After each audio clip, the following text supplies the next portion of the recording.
तो last class में हमने ऑक्टाहेड्रल कॉम्प्लेक्स के क्रिस्टल फेज स्टेबलाइजिंग एनर्जी तक का कॉन्सेप्ट सीखा था। अब अगर हमारा कोई एक इलेक्ट्रॉन जो है वो T2G लेवल से EG लेवल में ट्रांसफर हो रहा है, तो maximum wavelength needed for the electron, maximum wavelength मतलब minimum energy to move from T2G to EG level, वो कितना होगा? डेल्टा ओ के बराबर। और डेल्टा ओ की वैल्यू हम लोग कैसे निकालेंगे? HC बाई लैम्डा से। तो यहाँ से अगर हम इस वैल्यू को रिपोर्ट करेंगे सेंटीमीटर इनवर्स के केस में, तो उसके दो रिजल्ट्स हैं जो आपको याद रखना है।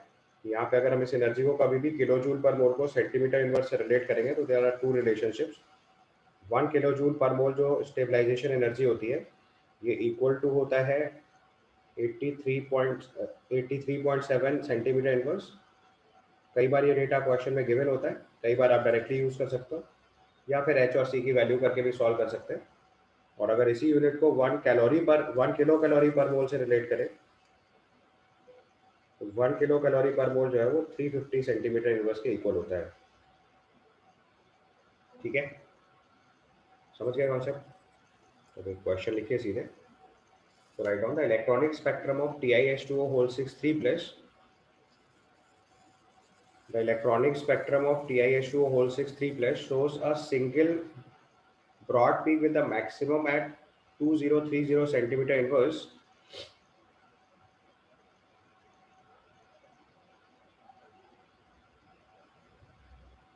The crystal field stabilization energy of the complex ion in kilojoule per mole is,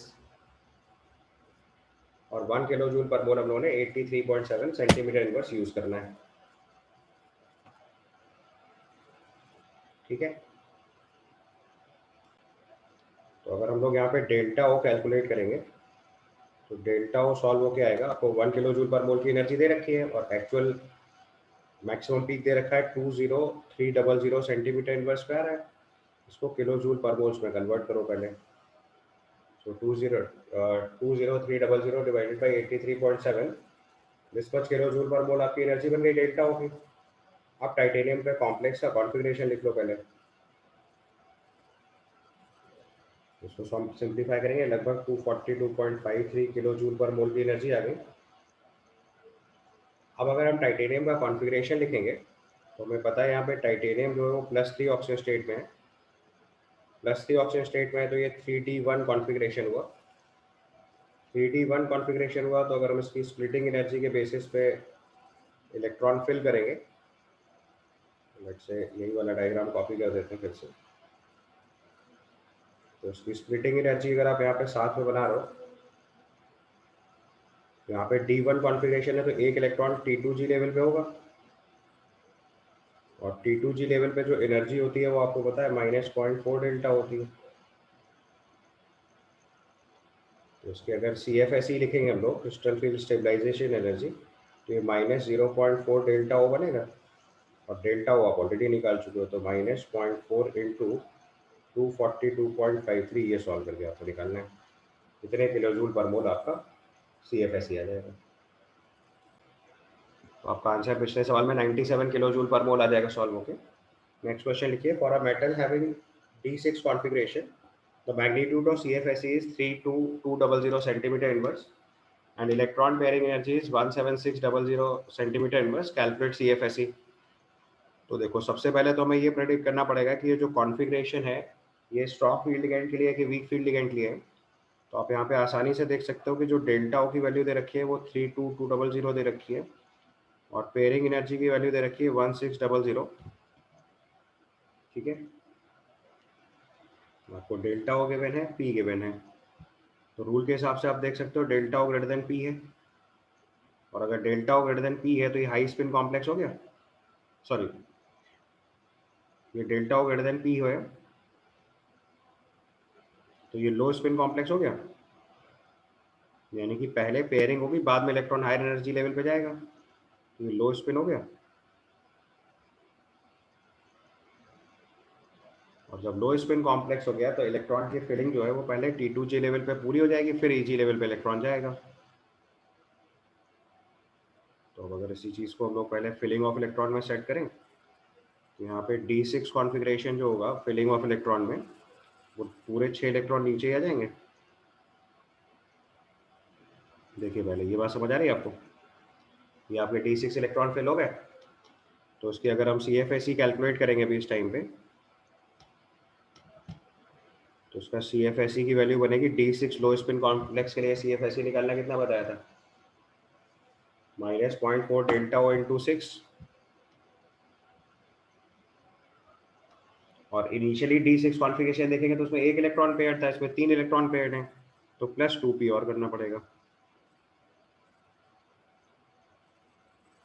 -0.4 delta O into 6 +2p energy बनी। बस आप वैल्यू पुट कर दीजिए, तो -0.4, ये हो जाएगा -2.4 इंटू डेल्टा ओ दे रखा है 32200, प्लस पेयरिंग एनर्जी दे रखी है 2 इंटू 1600। इसको सॉल्व करिए तो ये CFSE बनेगा। आप चाहो तो सेंटीमीटर इनवर्स में भी आंसर छोड़ सकते हैं, अदरवाइज किलो जूल पर मोल में चेंज करना है तो कन्वर्जन फैक्टर आपको पहले ही सिखाया हुआ है, 1 किलो जूल पर मोल जो होता है दैट इज 83.7 सेंटीमीटर इनवर्स, और अगर इसी को किलो कैलोरी में कन्वर्ट करना है तो it is approximately 350 centimetre inverse. तो वो डेटा आप यूज कर सकते हो हमारे, तो इट डिपेंड्स कि आपको क्वेश्चन जिस भी फॉर्म में दिया होगा उसको सॉल्व करके निकालना है, ठीक है। तो फाइनली इसको अगर आप सॉल्व करेंगे तो ये आपका आंसर आ रहा होगा, कर रहा है कोई?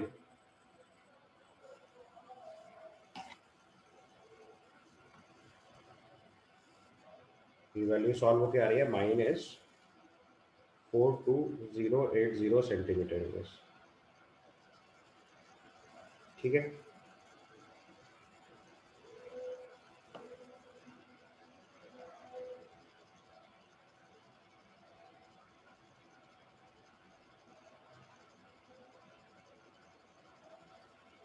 चलो उसके बाद नेक्स्ट क्वेश्चन लिखेंगे।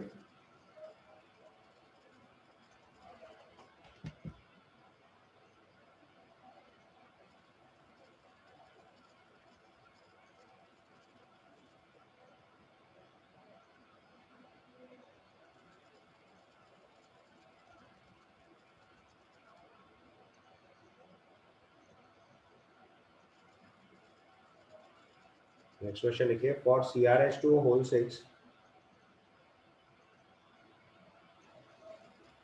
एक क्वेश्चन और लिख लीजिए बस, for CrH2O whole 6 2 plus ion, the mean pairing energy is found to be, the mean pairing energy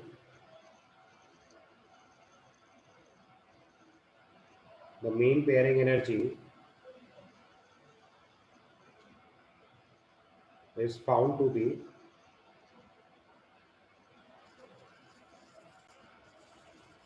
the mean pairing energy was found to be 23500 centimeter inverse and delta O is 13900 centimeter inverse.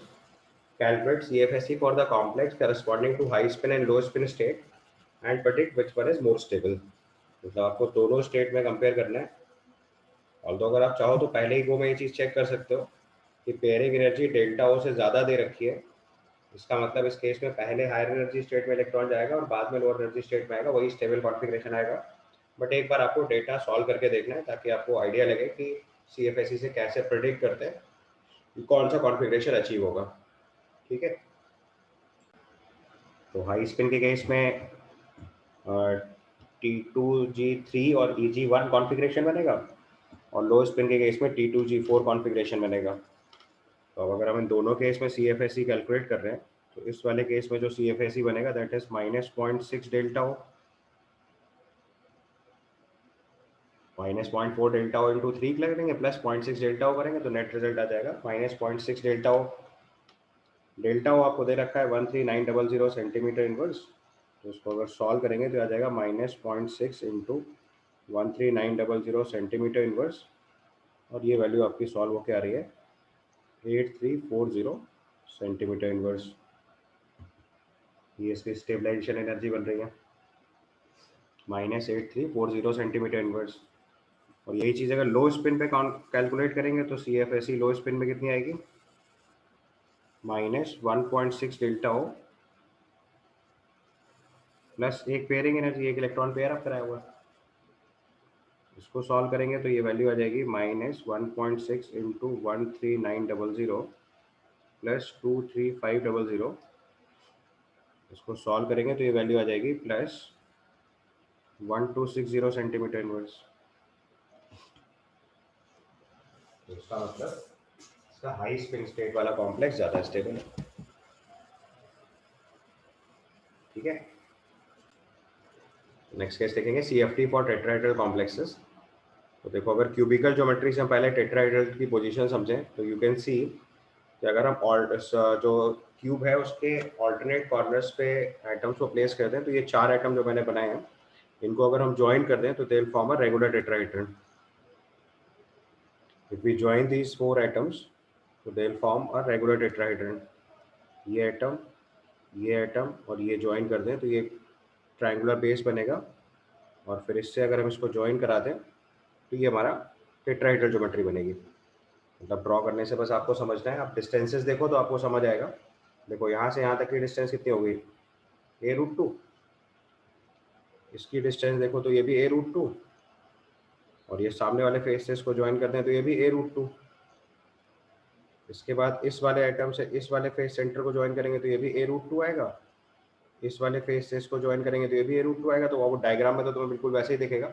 मैं अब ज़्यादा lines नहीं draw कर रहा हूँ, बस आप सिर्फ एक बार देख लो ध्यान से। ठीक है ना, क्योंकि 3 डायमेंशनल प्लेन है, तो आप उसको ध्यान से देखो तो आपको टेट्राहेड्रन समझ में आने लगेगा। तो इन चारों आइटम्स को अगर हम ज्वाइन कर रहे हैं तो ये टेट्राहेड्रन है। इसका मतलब लिगेंड्स अगर टेट्राहेड्रल डायरेक्शन से अप्रोच करेंगे तो they will approach in between the axes, और अगर in between the axes approach करेंगे, क्योंकि इसकी अगर एक्सेस ड्रॉ करोगे at the same time, you can see इसकी एक्सेसेस ऐसे होंगे। ये in between the axes approach कर रहा है लिगेंड। तो अगर in between the axes approach करा रहे हैं लिगेंड को, कोई भी एक्सेस ड्रॉ कर लो, जैसे यहाँ से वाली एक्सेस ड्रॉ करो, इन बिटवीन द एक्सेसेस लिगेंड्स हमारे अप्रोच कर रहे हैं, तो इसका मतलब अब ज़्यादा रिपल्शन किसको मिलेगा, T2 ज़्यादा रिपल्शन मिलेगा dx/, dy/z और dxz को, और कम रिपल्शन किसको मिलेगा dx² y² और dz² को। तो टेट्राहेड्रल कॉम्प्लेक्सेस में जो स्प्लिटिंग है वो ऑपोजिट हो जाती है, dx² y² और dz² की एनर्जी कम हो जा रही है, और dx/, dyz और dxz की एनर्जी बढ़ जाएगी। तो इस पॉइंट को लिखिए सबसे पहले, when ligands approaches when ligands approaches central metal atom.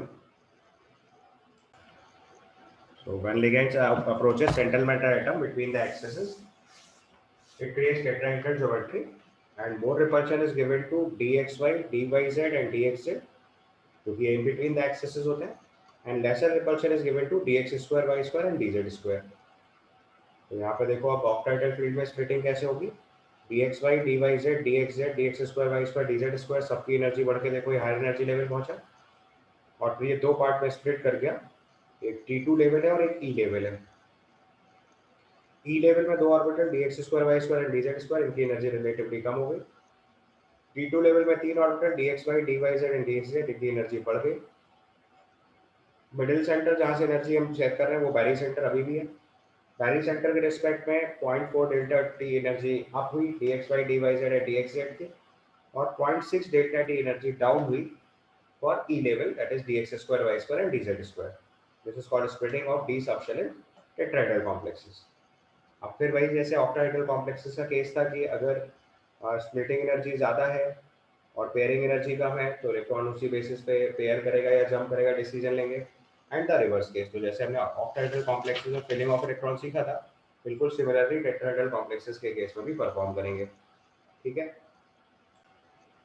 अब अगर filling of electron in tetrahedral complexes check करेंगे तो आपको पता है कि टेट्राहेड्रल कॉम्प्लेक्सेस के केस में पेयरिंग का कॉन्सेप्ट होता ही नहीं है। जब भी टेट्राहेड्रल कॉम्प्लेक्स बनेगा तो इलेक्ट्रॉन हमेशा sp3 हाइब्रिड ऑर्बिटल फॉलो करता है, मतलब यहाँ पे पेयरिंग का कोई कॉन्सेप्ट इन्वॉल्व ही नहीं करना है। तो यहाँ बस लाइन से इलेक्ट्रॉन फिल करते चले जाना है सीक्वेंस में। So if I write the number, ये फर्स्ट इलेक्ट्रॉन फिल हुआ, ये second, third, fourth, fifth, six, seventh, eight, ninth and tenth, ये आपकी फिलिंग ऑफ एनर्जी आ जाएगी।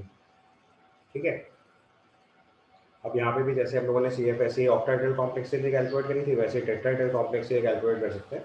बस यहाँ पे एक एक्स्ट्रा पैरामीटर है जो आपको ऐड करके लिख लेना है, कि जो डेल्टा टी की वैल्यू होती है, यानी कि splitting energy for tetrahedral complexes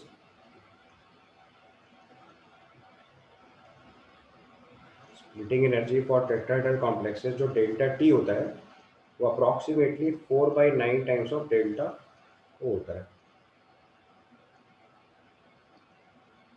तो अगर कभी भी डेल्टा टी को डेल्टा ओ से रिलेट करना होगा तो जो डेल्टा टी की वैल्यू होती है वो 4/9 टाइम्स ऑफ डेल्टा ओ होती है। आप चाहो तो डायरेक्टली इक्वल भी लिख लो, कोई फर्क नहीं होता। डेल्टा टी की वैल्यू 4/9 टाइम्स ऑफ डेल्टा ओ होती है। ठीक है, तो splitting energy for tetrahedral complexes जो डेल्टा टी है वो 4/9 टाइम्स ऑफ डेल्टा ओ होता है। और उसमें यहाँ पे एक इंपॉर्टेंट पॉइंट लिख लो। So write down for tetrahedral complexes, for tetrahedral complexes, for tetrahedral complexes, orbital splitting energies, orbital splitting energy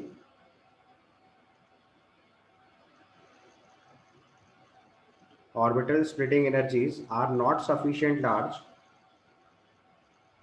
are not sufficiently larger,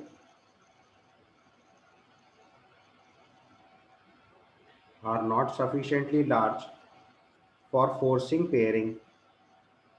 यानी यहाँ कभी भी पहले पेयरिंग कराने की जरूरत नहीं पड़ेगी फॉर फोर्सिंग पेयरिंग, जो कि ऑक्टाहेड्रल कॉम्प्लेक्सेस में हो रहा था। For forcing pairing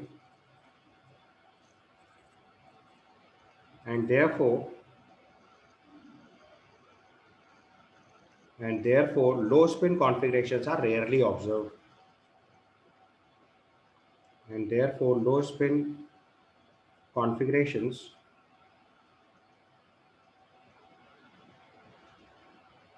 are rarely observed,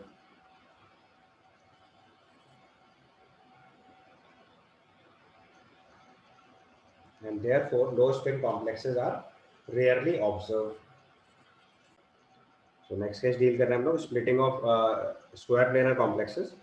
तो स्क्वायर प्लेनर कॉम्प्लेक्स में देखो क्या होगा कि जो लिगेंड्स होंगे वो along x axis and y axis approach करेंगे। तो उसमें सबसे ज्यादा रिपल्शन किस में लगेगा, d x square y square में, क्योंकि along x axis y axis है। नेक्स्ट लेवल रिपल्शन किस में लगेगा, डी एक्स वाई में, क्योंकि in between x axis y axis है। Next is D Z square का एक लोग तो जेड में ही चला गया, उस पर तो कोई रिपल्शन नहीं आ रहा, दूसरा लोग जो एक्स वाई प्लेन में उस पर रिपल्शन आ रहा है। और लास्ट केस जो होगा वो डी वाई जेड और डी एक्स जेड लगभग बराबर एनर्जी होगी, और इनके केस में रिपल्शन थोड़ा सबसे कम लगने वाला है।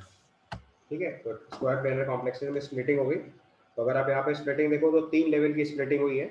तो उसको हम लोग डेल्टा एस पी बोल रहे हैं, जिसको हम लोग सम ऑफ 1.3 डेल्टा ओ लिख सकते हैं, या it is sum of delta 1 plus delta 2 plus delta 3। तीनों लेवल की स्प्लिटिंग एनर्जीज का अगर सम कर देंगे तो it becomes square planar complex splitting energy. तो डेल्टा एस पी जो होता है या orbital splitting energy of square planar complex जो होता है वो 1.3 डेल्टा ओ होता है। This is delta 1 plus delta 2 plus delta 3। और अब आप यहाँ ध्यान से नोटिस कर सकते हो कि जो स्क्वायर प्लेनर की स्प्लिटिंग एनर्जी है वो हाईएस्ट है, फिर ऑक्टाहेड्रल कॉम्प्लेक्सेस की स्प्लिटिंग एनर्जी है, and the least one is for tetrahedral complexes. ठीक है, समझ गए यहाँ तक? बस एक क्वेश्चन और कर लीजिए, आपको तो इस तरह के कॉन्सेप्ट्स का आइडिया लग जाएगा।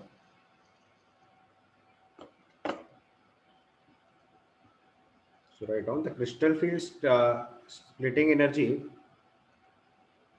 एक क्वेश्चन लिखिए, the crystal field splitting energy, that is delta, the crystal field splitting energy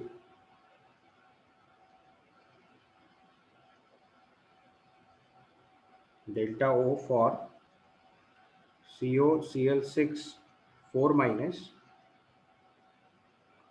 is 18,000 centimeter inverse. Then find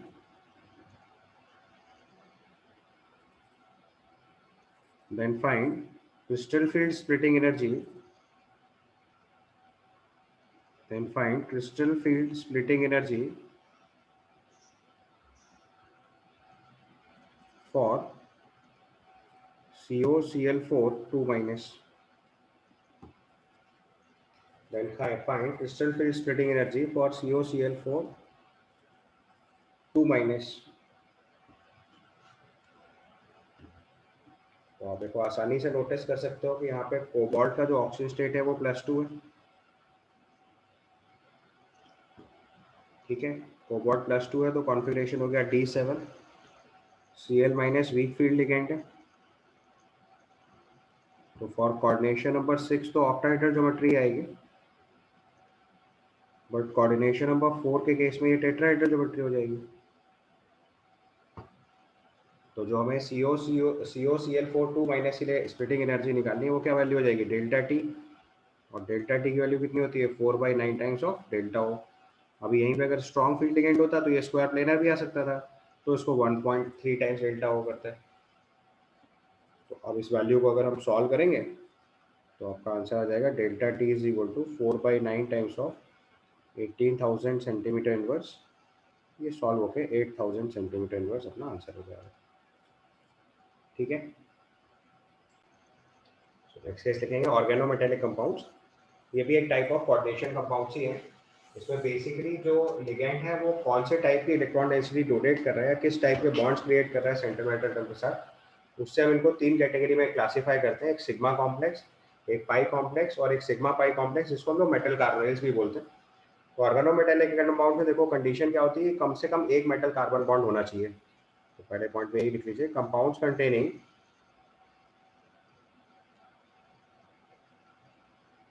compounds containing at least one metal carbon bond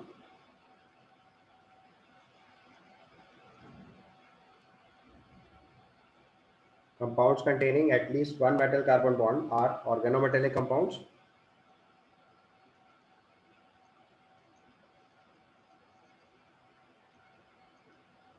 Are organometallic compounds. These are of 3 types.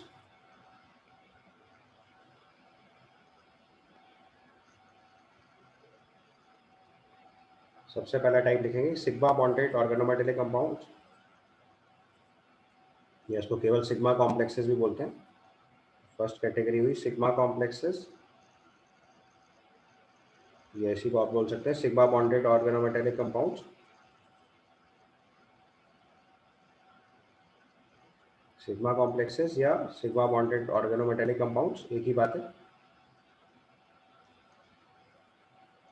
तो इसमें क्या होता है कि जो ligand है sigma electron density donate करेगा।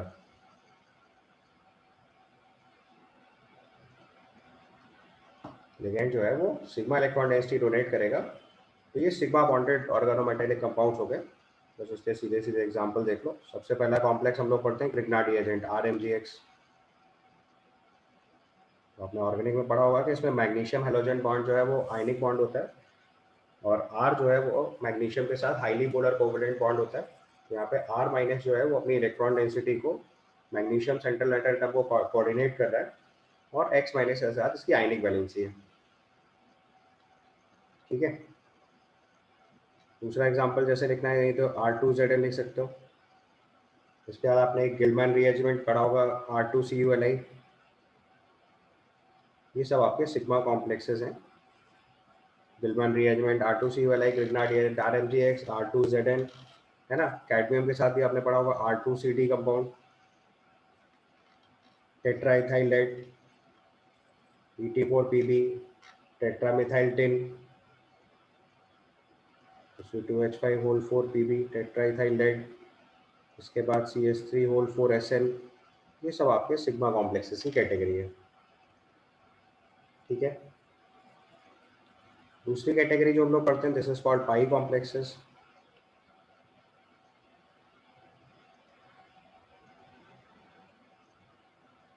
पाई complexes के केस में क्या होता है कि लिगेंड जो है वो अपनी पाई इलेक्ट्रॉन डेंसिटी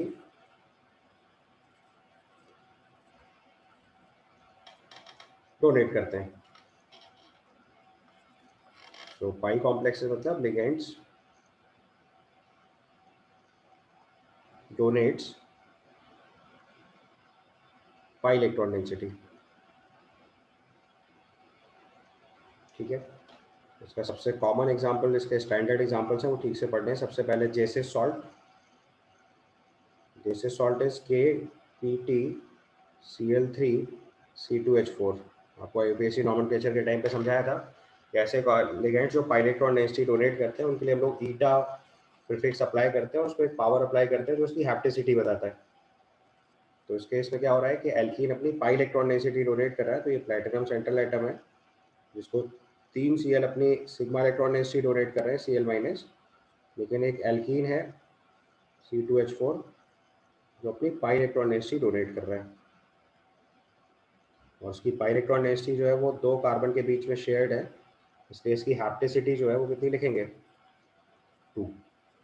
यहाँ पे एक टर्म सिखाया था मैंने आपको हैप्टिसिटी। हैप्टिसिटी का मतलब होता है number of carbon atom sharing the pi electron density which is donated to the central metal atom. यहाँ हैप्टिसिटी 2 है क्योंकि 2 कार्बन के बीच में इलेक्ट्रॉन डेंसिटी डोनेट हो रही है। ठीक है, समझ गए।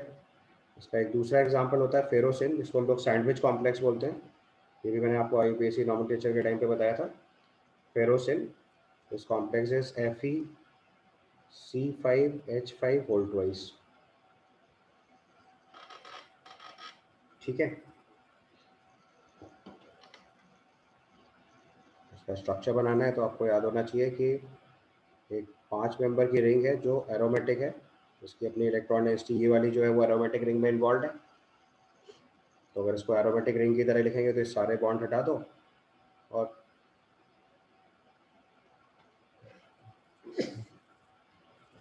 ये इलेक्ट्रॉन डेंसिटी हो गई, एक एरोमेटिक रिंग हो गई साइक्लोपेंटाडाइन एनाइन।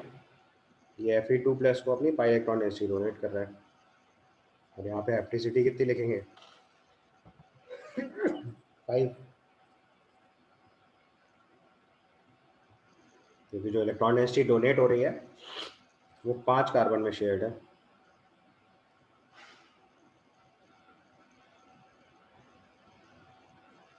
इसको बोलते हैं फेरोसिन, सैंडविच कॉम्प्लेक्स बोला जाता है इसको। ऐसे डाइबेंजीन क्रोमियम एक कॉम्प्लेक्स होता है,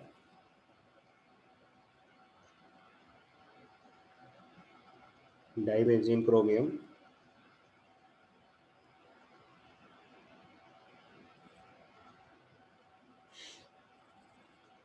डाइबेंजीन क्रोमियम में बेंजीन रिंग अपनी पूरी इलेक्ट्रॉन डेंसिटी जो है वो क्रोमियम को कोऑर्डिनेट करता है, तो इसकी हैप्टिसिटी लिखेंगे तो it is Cr(C6H6) whole twice. इसकी हैप्टिसिटी लिखेंगे तो 6 हो जाएगी, क्योंकि बेंजीन के 6 कार्बन में पाई इलेक्ट्रॉन डेंसिटी डोनेटेड है।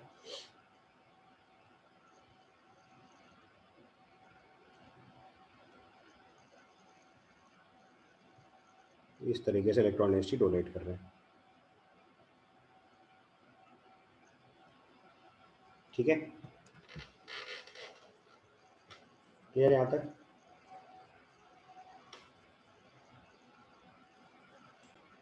तो आप देखिए, अगर फेरोसिन में इफेक्टिव एटॉमिक नंबर निकालना है तो आयरन के पास टोटल 26 इलेक्ट्रॉन थे, 2 पॉजिटिव चार्ज जैसे 2 इलेक्ट्रॉन कम करें, और अब हमारे पास 2 साइक्लोपेंटाडाइन एनाइन है जो अपनी 6 इलेक्ट्रॉन डेंसिटी डोनेट कर रहा है, तो टोटल 12 इलेक्ट्रॉन डोनेट हुए, तो उसका इफेक्टिव एटॉमिक नंबर 26 आएगा। ये समझ गया ना, क्योंकि जो साइक्लोपेंटाडाइन एनाइन है उसने अपनी 6 पाई इलेक्ट्रॉन डेंसिटी जो डिलोकलाइज इन द रिंग है वो डोनेट करी है आयरन को।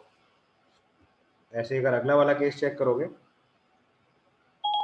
तो in case of dichromium benzene के केस में अगर आप इफेक्टिव एटॉमिक नंबर कैलकुलेट करेंगे तो it comes out to be chromium atomic number is 24, oxidation state 0 है, और बेंजीन ने अपनी 6 इलेक्ट्रॉन 6 पाई इलेक्ट्रॉन डेंसिटी दोनों बेंजीन ने डोनेट करी है, तो 12 इलेक्ट्रॉन डोनेट करें तो इसका इफेक्टिव एटॉमिक नंबर 36 आएगा।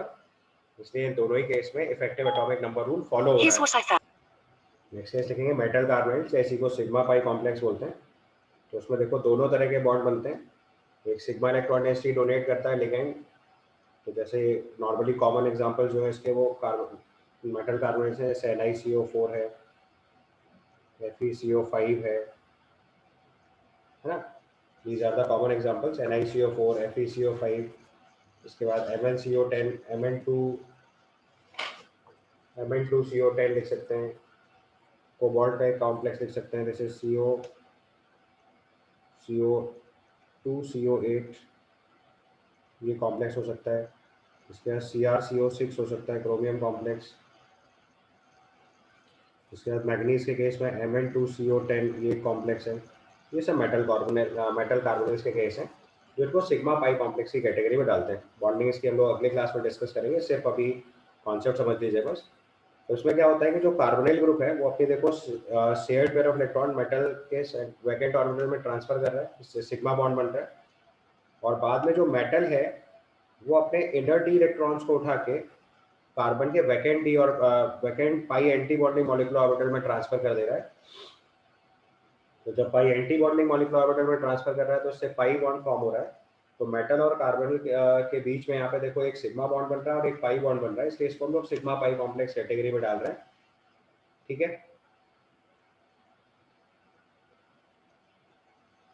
समझ में आ गई बात। तो this category is sigma pi electron density. समझ गए। अब इसमें जितने मेटल कार्बोनेट्स हैं उनके स्ट्रक्चर्स एक बार बना लीजिए, क्योंकि ये इंपॉर्टेंट क्वेश्चन है। ज़्यादातर केस में स्ट्रक्चर्स के बेसिस पे क्वेश्चन आता है, और फिर इनके इफेक्टिव एटॉमिक नंबर निकाल के देख लीजिएगा। तो एक बार एक स्ट्रक्चर अगर बनाएंगे तो NiCO4 जो है वो टेट्राहेड्रल होता है। NiCO4 is tetrahedral. sp3 hybridisation निकालना मैं आपको पहले भी सिखा चुका हूँ। ये स्ट्रक्चर आपका sp3 टेट्राहेड्रल।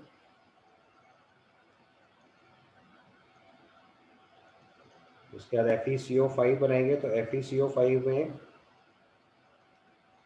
हाइब्रिडाइजेशन तो DsP3 आता है, आपको याद होगा मैंने इसका हाइब्रिडाइजेशन निकालना सिखाया हुआ आपको। लेकिन इसकी शेप पे ध्यान देना होता है, ये ट्रायंगुलर बाइपिरामिडल होता है। Hybridisation is DsP3 triangular bipyramidal. Triangular bipyramidal. और जब ट्रायंगुलर बाइपिरामिडल शेप है तो उसमें ऑर्बिटल कौन सा डी वाला यूज करेंगे? यहाँ डी ऑर्बिटल जो यूज होगा वो dz square of 3d use होगा, इसलिए इसकी शेप जो होगी वो होगी ट्रायंगुलर बाइपिरामिडल। गलती से भी कंफ्यूज मत हो जाएगा DsP3 की वजह से। स्क्वायर पिरामिडल लिखना जरूरी नहीं, मैंने आपको बताया था sp3d और DsP3 दोनों ही हाइब्रिडाइजेशन में स्क्वायर पिरामिडल और ट्रायंगुलर बाइपिरामिडल दोनों ज्योमेट्री पॉसिबल है, डिपेंडिंग अपॉन कि डी ऑर्बिटल कौन सा यूज कर रहेगा। dz स्क्वायर यूज करते हैं तो ट्रायंगुलर बाइपिरामिडल ज्योमेट्री होती है, और dx स्क्वायर वाई स्क्वायर अगर यूज करते हैं तो it is square pyramidal geometry होती है। ठीक है।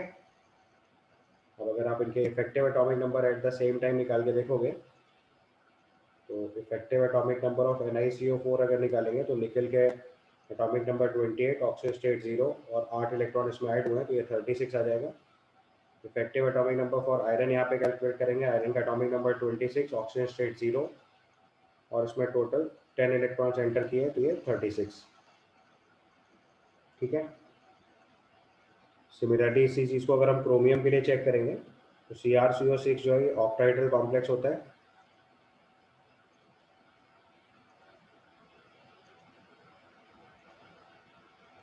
जैसे CrCO6 ऑक्टाइडल कॉम्प्लेक्स, यहाँ पे क्रोमियम का ऑक्सीजन स्टेट भी 0 है तो 4s1 3d5 कॉन्फ़िगरेशन होगा। CO के स्ट्रॉन्ग फील्ड लिगेंड होने की वजह से इलेक्ट्रॉन पेयर अप कर जाएंगे तो D2sp3 हाइब्रिडाइजेशन बनेगा और ये ऑक्टाइडल कॉम्प्लेक्स होगा। ठीक है, दिस विल बी ऑक्टाइडल कॉम्प्लेक्स। अब ऐसे ही अगर हम कोबाल्ट के लिए इस चीज़ को बनाएंगे तो इट इज CO। अब कोबाल्ट के कॉम्प्लेक्स में कोबाल्ट कोबाल्ट का भी डायरेक्ट बॉन्ड होता है, इसलिए डाई कोबाल्ट कॉम्प्लेक्स बोलते हैं इसको। और इसमें जो CO है वो अपने लिगेंड्स अपने इलेक्ट्रॉन पेयर डोनेट कर रहा है लाइक दिस।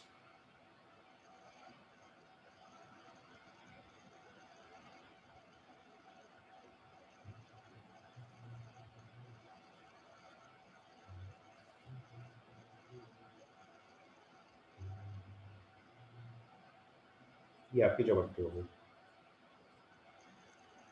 ठीक है। The last case is Mn2CO10, जिसमें भी MnMn बॉन्ड प्रेजेंट होता है।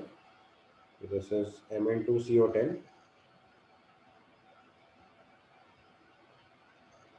Manganese manganese bond is present.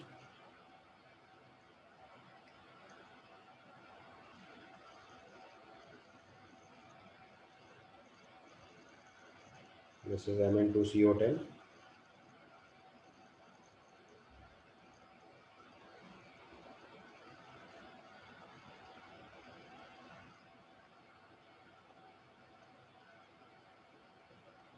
ठीक है। तो इनके स्ट्रक्चर्स पे क्वेश्चन आता है, कई बार पूछा जाता है किसमें किसमें मेटल मेटल बॉन्ड है, जिसमें मेटल कार्बोनाइल बॉन्ड है, टाइप ऑफ बॉन्डिंग। उसकी बॉन्डिंग हम लोग कल डिस्कस करेंगे नेक्स्ट सेक्शन में, that is synergy bonding. But आपको पहले मेटल कार्बोनाइल से स्ट्रक्चर्स, हाइब्रिडाइजेशन और इफेक्टिव एटॉमिक नंबर निकालना सीख लेना है, ठीक है। So will stop here. So effective atomic number in case of CO8 अगर कैलकुलेट करेंगे, या इसके पहले अगर ये वाला केस कैलकुलेट करो क्रोमियम वाले में, तो इसमें effective atomic number chromium oxide से 0 है और 12 इलेक्ट्रॉन CO की वजह से आ गए, तो इफेक्टिव एटॉमिक नंबर 36। कोबाल्ट के केस में ये चीज़ चेक करेंगे तो effective atomic number will be atomic number 27। पहले कोबाल्ट लिए, एक इलेक्ट्रॉन देखो यहाँ पे शेयरिंग में आ रहा है, तो +1 इलेक्ट्रॉन एक कोबाल्ट की वजह से आया, और फिर 8 इलेक्ट्रॉन हमारे CO की वजह से ऐड हुए। एक कोबाल्ट पे 4 CO है जो 8 इलेक्ट्रॉन ऐड कर रहे हैं, तो this total becomes 36 again. Similarly manganese के केस में अगर ये चीज़ कैलकुलेट करेंगे तो manganese atomic number 25।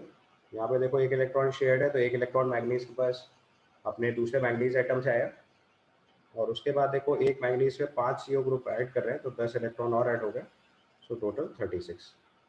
Okay, so this is effective atomic number for metal carbonates. Okay, so will stop here, thank you.